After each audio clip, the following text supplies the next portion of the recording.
अब नानीलाई केटो चाहियो भने जस्तो लाग्यो। यो केटो चाहिँ ठिक हुन्छ कि जस्तो लाग्यो है नानी। एकदम हेल्थ कन्सियस छ। जिम त जान्छ होला नि?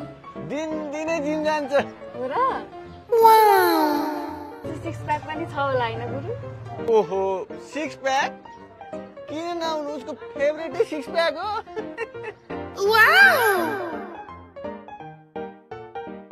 भनेपछि त एकदम फिट छ होला नि? फिटका कुरा गर्छ नानी पनि। त्यहाँबाट उल्टी हानिदिन्छ 3 तलाबाट। हो र? भनेपछि केटा कहिले भेटाउने त गुरु? कहिले? अहिले। केटो यही हो। छी, जिम जान्छ भने हैन त? किन नजानु, जान्छ। What? अनि सिक्स प्याक त फेभरेट हो भने हैन? अनि अब बिहानै त के कसरी सिक्स प्याक चढेर आउनु भनेर आज 5 मात्रै आएछ।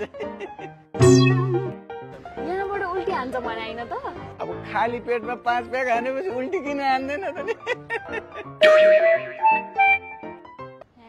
ढोंगी बाजे।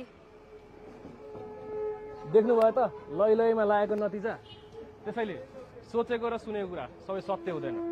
फिल्म होस् या मान्छे, हेर्न आफै जानुहोस्। सावधान रहनुहोस्, सतर्क रहनुहोस् र हेरिराख्नुहोस् आउट ल दफा 219।